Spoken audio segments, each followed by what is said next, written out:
Егер араңыздарда айыл деңсегендер болсо өтө сонун вариант чыгып жатат туугандар. Мал чарбачылыкка, дыйканчылыкка, багбанчылыкка дагы баарына ыңгайлуу болгон 70 сотук жери менен сарай үйү дагы бар сатууга чыгып жатат. Суусу бар, свети бар, чек аралары бүт баары тосулган. Дареги Москва району Чүй облусуна караштуу Беловодскийден ылдый эле түшүп келесиздер дагы Притеченко айылынын центри мектеп балдар бакчасынын жанынан солго бурулуп түз келсеңиздер маңдайдагы ушул 70 сотук жери менен сарай үйү менен кошо сатууга чыгып жатат. Лайктан басыңыздар, комментарийден жазыңыздар, достор менен бөлүшүп коюңуздар. Өтө сонун мыкты локацияда жайгашыптыр. Анткени баягы шаардагы тыгындан алыс, таза эс ала турган жер да. Жашы улгайгандар болсо өтө сонун болот. Дрон кадрлары менен дагы толук түрдө көрсөтүп жатабыз. Чек аралары бүт баары такталган, тосулган. Кызыл китеби, договор купля-продажа, техпаспорту бүт бардыгы ээсинин колунда. Сатам деп жатат туугандар. Сатыла турган баасыны ушул 60 000 доллар, анан аз маз сүйлөшүү жолу болот дейт. Калган бүт бардык юридикалык жактан таптаза экен. Жердин 2-3 жеринен кран чыгарылган, скважинадан суу чыгарылган, анан артезиандан 24 саат бою ага турган суу мына ушул сарайды 70 сотук жер аянтын камсыздайт. Мына оң тарабында 2 бөлмөлүү бышыккычтан салынган үйү бар, гаражы бар. Бул тарабынан огороду толук тосулуп, бул жактан дагы дарбазасы орнотулган. Анан жер аянтын дарбазадан киргенде мына сол тарабында бүтүн жаш көчөттөр отурулуптур. Катарынан жаш көчөттөр отурулган. Көрдүңүздөр, мына. Былтыркы отурулган көчөттөр экен, азыр бүр ачып көктөп атат. Андан ары жагы тетик ушул дарактарга чейин айланасы толук түрдө ушул арпа эгилиптир. Күзгө айдоо, кышка айдоо, арпа азыр баш көтөрүп уже көктөп күчкө толуп атат. Мына бул тарабында ушул 2 бөлмөлүү үйү бар, бүтүн пластик терезелер орнотулган. Андан бери келгенде бул жагында навес, аткана, андан бери койкана, букакана бүт бардыгы катарынан иреттелип салыныптыр. Кана келиңиздер, көрсөтөйлү. Мына бул тарабында караңыздар. 2 бөлмөлүү үй, киргенде кухнясы менен кошо чай ичүүчү жай, анан 1 бөлмө уктоочу жайы. Андан бери үйдүн жанында караңыздар. Бул жагында тандыры дагы бар, очокканасы дагы бар, чоң казан, кичи казан бүт бардыгы ушул жага коюлган. Так, жүрүңүздөр. Андан бери келе турган болсок, туугандар, мына тетиги жерде бир кран орнотулган. Таза суу, ошол артезиандан келген суу. Андан бери жагы мына бул сарай, катарынан сарай. Бул тарабынан ылдый жайыт да, толук жайыт дагы өзүндө. Жайыты дагы кенен, малдарын башкаларын бардыгын ушул жерде эле жаят экен, айланасында эле жайыт кенен экен да. Мына бул тарабы мына ат байланып турат, навесинин асты аткана. Кааласаңыздар бука киргизсеңиздер болот экен, катарынан бир 7-8 баш бука батат. Андан кийинкиси мына бүт бардыгы ушул бышыккычтан салынган сарай. Мына бул тарабына киргенде караңыздар, бул жагы дагы кошумча сарай катарынан кетет. Мына бул жагы коозукана, мына. Бул тарабы коозукана. Мына. Так, андан кийин мына бул жагы тооккана. Тоокканасы бар. Андан бери мына бул жагында дагы бир склад бөлмөсү бар экен. Эми жемкана, башка да инструменттерди ушул жакка сактасаңыздар болот экен. Так, андан бери бул тарабында мына бул жакта 2 бөлмөлүү үй бар экен, эми мындай полдору жыгачтан жасалган, электр энергиясы киргизилген. Бул жагы ушул 2 бөлмөлүү үй экен да. Кааласаңыздар малчы жалдап ушул жакка көчүрүп киргизип койсоңуздар болот экен. Ата чисто ушул жерге келип жашаганга өтө сонун экен да. Таза баягы жайлоонун аурасы бар экен ушул жерде. Жайлоонун маза кылып баягы эки бетиң кып-кызыл болуп, айран сүттү ичип ушул жерде жүрсөң гана. Мына бул жагында эми дагы бука гана, бул тарабынан бир акур, катарынан 5-6 бука батат экен. Анан мына бул жагында дагы ушундай асты стяжка болгон боксүйдүк акканга сливтери жасалган. Андан бери жагына келиңиздер, караңыздар. Бул жагы мына бул катар асты полдонгон, катарынан бука байлоочу жай.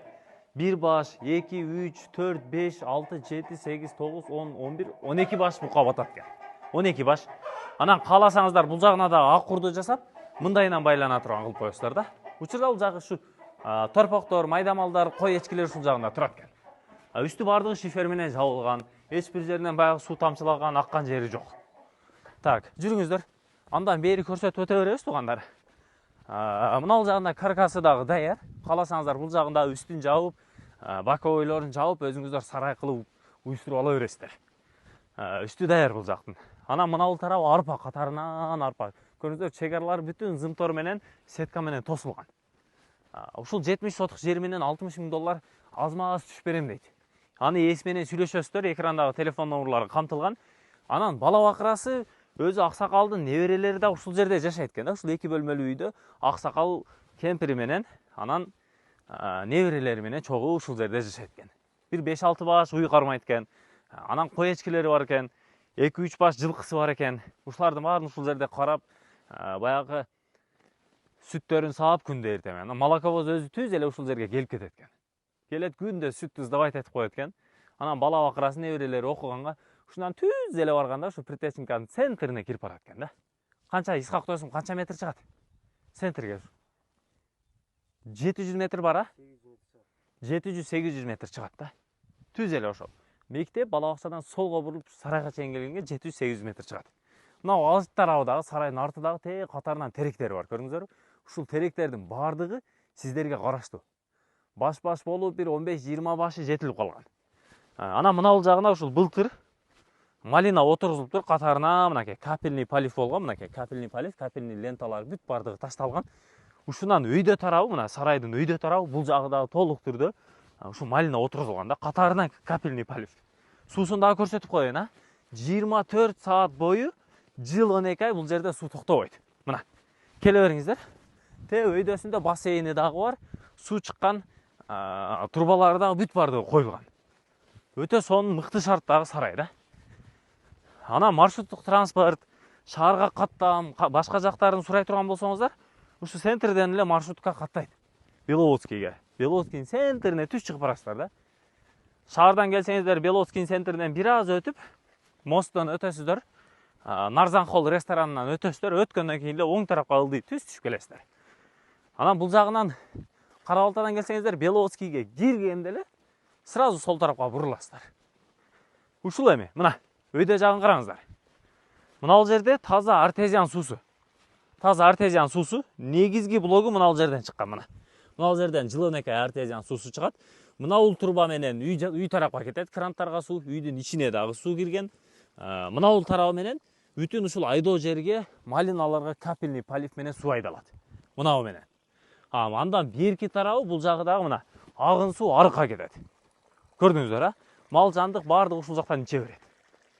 Үстүнө чакан кылып бассейн дагы жасап коюптур. Ал жагы менен эми кошумча дагы баягы пайдаланган да. Охой. Бисмилла.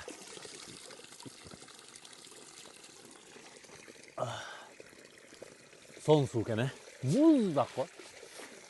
Магазинден сатып алып отурабыз, досум бакалашкага толтуруп кетейли ушул суудан.